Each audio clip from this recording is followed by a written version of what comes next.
we're trying, and I'll speak about it from KPMG's point of view, but I can guarantee each of the other Big Four are doing something similar. And so I thought I'd just start with a video just to kind of set the tone for where the future may be. And this was a video our global firm produced, and it was originally Audit 2030, and I think everyone said it's not really that far away. It's probably a lot closer. So I'll just start this.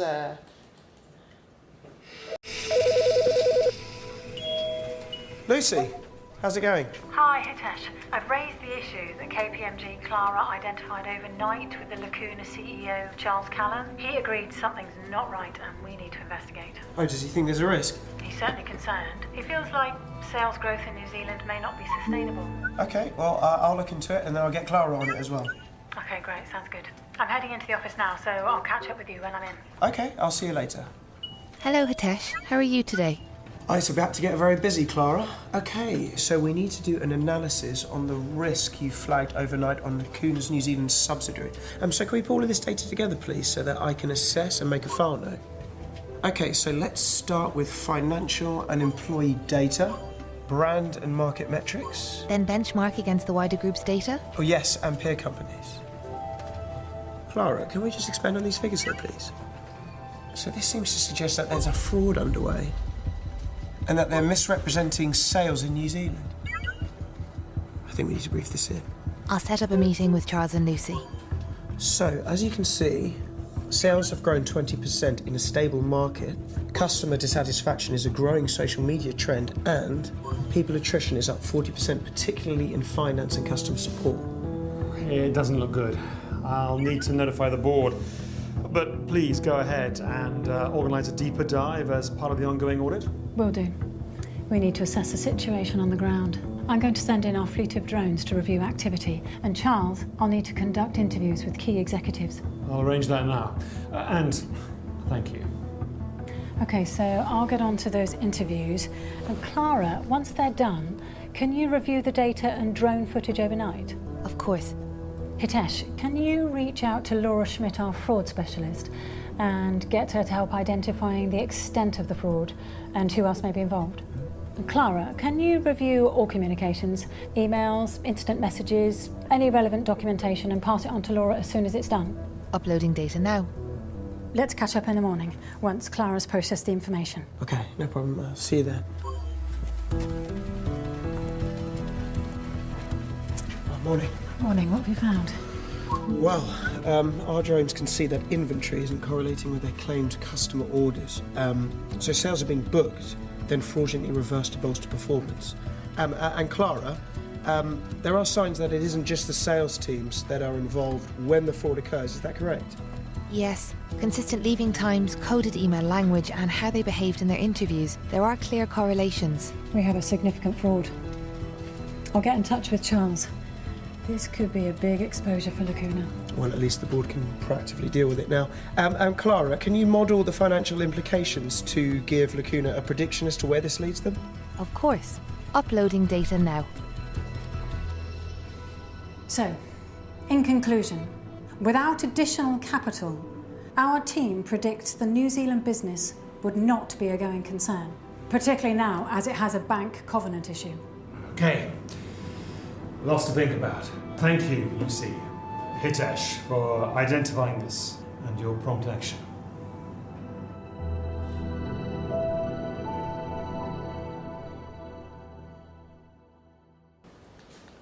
All right. So data is at everything we do, from YouTube to Netflix, from Facebook to Twitter to LinkedIn, from the iPhone to our smart cities, to our cars, to our homes, our lives. Everything that we do today creates data. We create more data in 1 minute than we did in a lifetime less than a generation ago.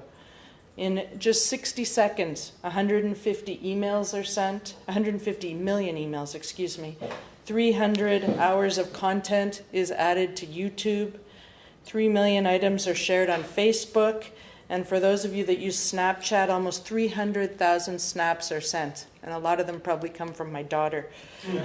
That's just with 4 applications.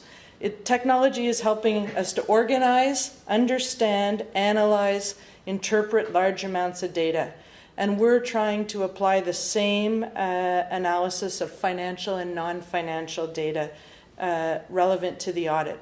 We're trying to innovate the audit to improve audit quality and deliver new insights about our clients' businesses. When you look at innovating to improve audit quality, digital automation enables audits to be more adaptive and responsive to unique risks that are present in our clients' industry and their businesses. Advanced analytical tools that are being introduced to audits are really helping in 3 ways, I'd say. To quickly analyze various types of data. So we can use analytical tools to analyze external data or big data sets, documents. We can use technology to scan contracts. There's a new leasing standard, so there's tools now that will scan multiple thousands of leases and get them into systems, and large system data. The other thing digital automation allows for is enhanced analysis using machine learning. And so when you take machine learning and pair it with an auditor's deep industry knowledge, the objective of that would be to clearly improve audit quality. And then thirdly, technology can help to deliver better audit evidence and allow the auditor to focus on specific risks.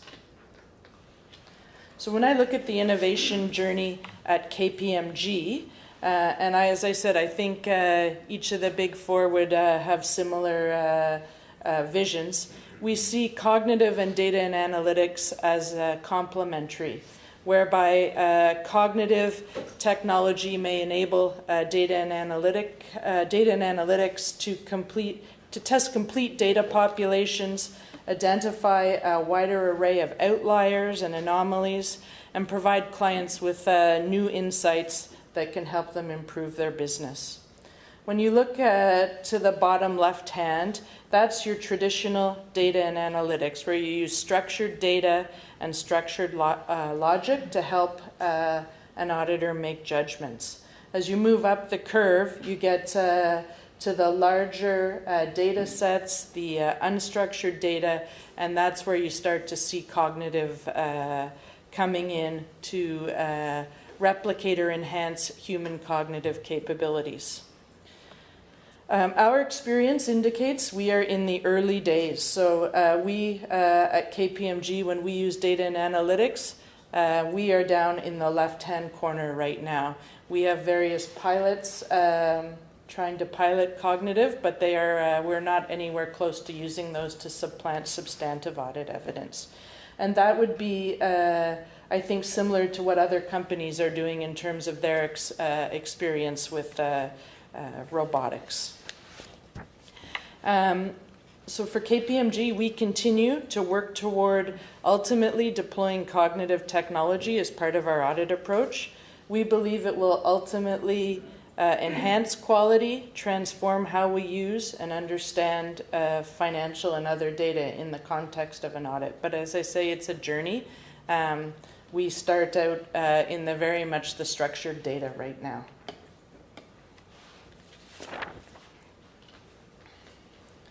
When I look at our investment in technology, it's really three-pronged. So a smart audit platform, you heard the video refer to KPMG Clara. So that's our smart audit platform. And then the investment then that happens is around 3 pillars. It's around digital automation, which allows for the evaluation of larger data sets. It enables a more granular analysis of underlying data. It supports the auditor's ability to look for and identify unique transactions and pinpoint data or performance anomalies, and then enhances visualization of results. So we could get to a point where we are delivering our audit findings not in a hard copy piece of paper, but delivering them virtually and kind of driving through and showing anomalies, excuse me. So I don't think that's that far away. The second place where we're making investment, as I said, is around cognitive. And so cognitive, as I said, goes up the curve into the much more unstructured data, larger volumes of data and data sets, allows auditors to dig deeper into exceptions, and it augments but does not replace professional judgment. So I don't think that it will ever replace the ability and the need for someone to be there to make the professional judgment, but it should enhance the decision-making process. And then the final group is predictive analysis.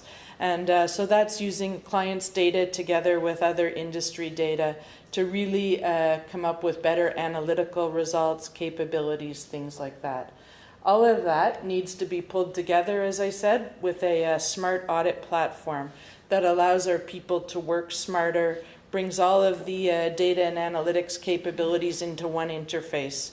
It allows us to interact online, real time with our clients, and provide, as I said, better audit quality, but also greater insights. That's the way we are looking at our investment in technology. A little bit around enhancing audit quality. And I really want to emphasize the opportunity for the changing technology to enhance audit quality. And I look at it a couple different ways. I think there's an opportunity to transform how we do our work. So advanced account analysis, as I said, there's visualization of data and a deeper risk focus. We can dig down into processes and transaction flow to understand where the anomalies are. The second thing is insights. So the technology really provides an opportunity for a centralized analysis of millions and millions of transactions, where before auditors were forced to look at a sample of sometimes 25, 50, whatever it may be. Operational excellence, I think, Dan, one of the things you spoke about was, and Carol, you too, global consistency. So to the extent we can do this globally, it really drives global consistency in how we execute an audit, allows for more centralized engagement management, and a lot more global knowledge sharing. Collaboration, both with our teams around the globe and with our clients. So as I said, there's real-time collaboration. But what is foundational to this is the people, and I'll talk a little bit more about it. The auditor of tomorrow will look a lot different than when probably any of us went to school. But they need to be familiar and work at ease with this technology. I'll switch gears for a minute and just talk about other forms of assurance. So as a result of the explosion of data, I honestly believe the historical financial statements are becoming less relevant. When you look at what analysts can do, they can pull information from all kinds of sources that are available, if you could find them in the cloud, and predict a bank's revenue with an uncanny degree of precision. And so there's got to be a need at some point to put assurance on the inputs to that prediction and on all that unstructured data. Blockchain, Carol spoke about it. The digital ledgers, it's coming. Again, there's the legitimacy of the blockchain or of the ledger. All of those things will need assurance at some point in the future, and again require a completely different skill set of auditor than we have today to really get in and understand the systems, the controls that are there. Sustainability, more and more important, putting assurance on a company's sustainability measures. Non-GAAP measures or KPIs, as the historical financial statements become less relevant, we see more and more companies moving to disclose non-GAAP measures as how they measure or monitor and manage their business. Opportunities again there for consistency, and assurance. And then the last one I put up there, and this is just something that I think about with the importance of data. And clearly organizations, you look at Amazon or Google as the race to control data. Somewhere down the line, there's got to be a valuation of data and an organization. And maybe it'll eventually go on the balance sheet, who knows. But the data seems to be, it's a race to data and controlling data. So next generation auditor. And so this is something we think about a lot at KPMG. What skill sets do we need? Obviously, we need a firm foundation in accounting, auditing, financial reporting, but it's going beyond that. So as I said, we need people that are comfortable with all of the emerging technology. They understand systems, controls, different processes. I think our teams may eventually look different. So you may have people that are very specialized in financial reporting, but your audit is going to be just the systems and the information risk management professionals are going to be just as important. And so how do those teams collaborate across very different teams? As I said, risk assessment, internal control capability is just critical, more and more important for every one of our audits. And then change, because the only thing I think that's certain that is coming is the rapid degree of change. So we are trying to innovate. As I said, it's hard to innovate yourself when you have an existing business, but it's also lots of fun. But there's lots of disruption. So